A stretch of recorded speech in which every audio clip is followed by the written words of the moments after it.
Hello, everybody, and thanks for listening. And recently, I learned that the Orange County Fairgrounds is going to be shutting down. And one of the reasons is because there's going to be a rally or a protest or demonstration of people who either they're fans of Donald Trump and they voted for Donald Trump. And I thought that this might be a horrible idea because in Costa Mesa, if you don't remember, there was before Donald Trump was elected, there was a protest and it was very violent, and there was a lot of dissent and opposition.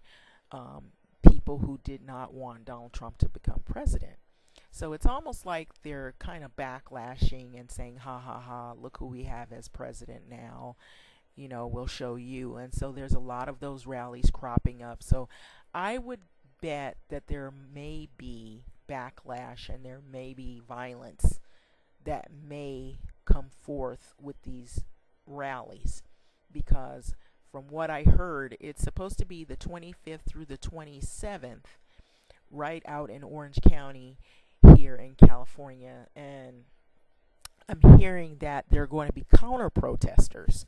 So this could be problematic if they don't have sufficient security or adequate security, enough security out there to control the situation. It could easily spin out of control, as we've seen even before Donald Trump was elected. So this is about the government issues that have been going on lately, and it has been really bad. A lot of deception, a lot of lies. People don't trust government already. There's a lot of people who feel like a lot that happens in government is not honest. There's a lot of distrust. There are a lot of finger pointing that has been happening lately in American government. And for one, the conspiring or collusion with Russian politicians and government. So the main person or the main people that is the focus here in America is Jeff Sessions. And Jeff Sessions is an attorney general here in America. And Donald Trump, he's also been under fire for his role in conspiring with Russian government and having anything to do, basically having anything to do with them in terms of have they had any talks that could put a threat towards American government, or have they been conspiring behind the backs of American officials? Has there been any collusion or anything that has gone on? Because in the beginning, before Donald Trump was elected, there was that big issue of Russian hacking the vote and Russian hackers.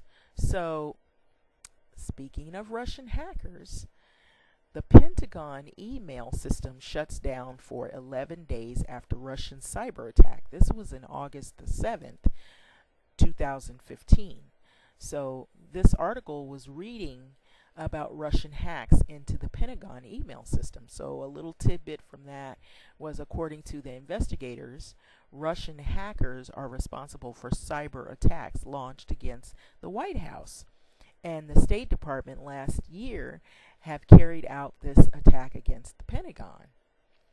So it goes on to say that being termed as a major sophisticated cyber attack, Pentagon's Joint Staff email system was shut down by the military for nearly about 2 weeks. Hackers broke into the unclassified email networks of Joint Staff by sending emails that looked legitimate but turned out to be containing malicious codes or spear phishing attempts. Earlier in the year, President Obama's unclassified emails were also compromised in similar attacks. While there is no confirmation if the attack was commissioned by the Russian government, officials claim it was clearly the work of a state actor, as it was highly sophisticated. This cyber attack against the Pentagon was coordinated using social media accounts, officials stated. So it goes on and it talks about that the publications also share that no classified information was compromised during the attack.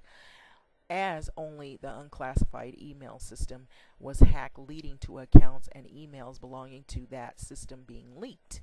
According to the official numbers, intrusion by Russian hackers affected some 4,000 military and civilian accounts working for the Joint Chiefs of Staff. Hackers from Russian attacked the email system on July 25th, immediately after which the entire Joint Staff unclassified email system was shut down by the military. This was back in 2015, of course.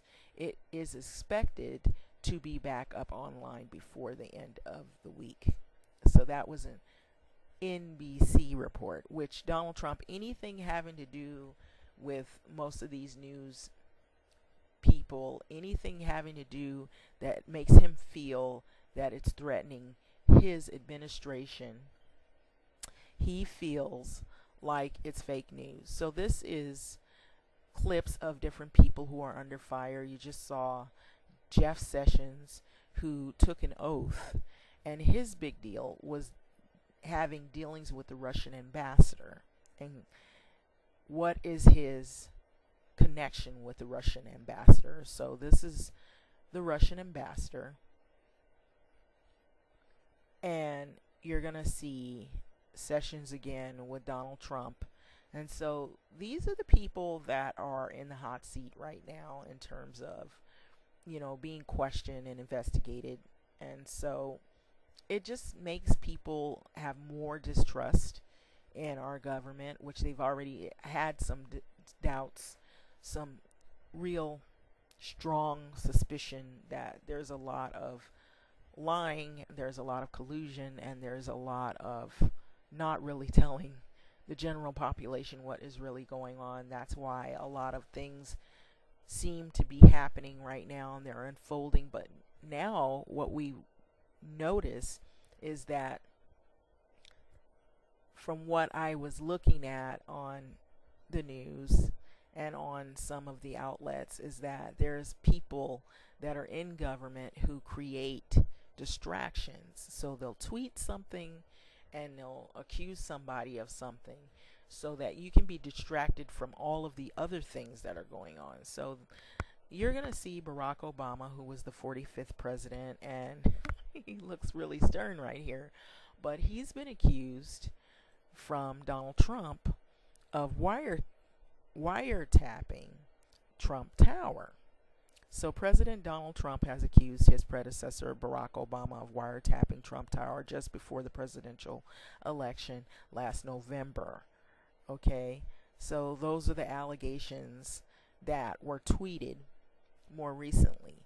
Now, some say this is probably just a distraction to get away from the issues with Jeff Sessions and his dealings with the Russian ambassador. And then there have been other people in Trump's camp that have also had dealings with Russian politicians. So this is Donald Trump, the 45th president of the United States of America. And you're going to see him earlier, before he was elected, and he feels it's the Democrats attacking the right-wing politicians. The accusations of him speaking to Putin, what was his dealings, because he has said that he had some conversation with Putin, and a lot of people feel like he should not have those type of relations with a foreign government who are not really in our best interest, in America's best interest. So you see here, there's a lot of public dissent about government and the politicians and some of the things that they've been doing and conspiring with foreign leaders.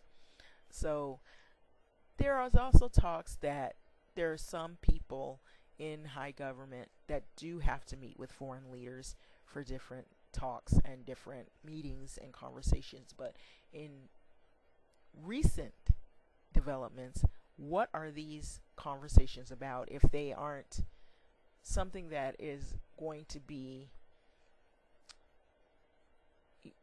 permitted, then is there some other ulterior motive that could be a threat to American government altogether. So there's a lot of people who do not have trust in any of this.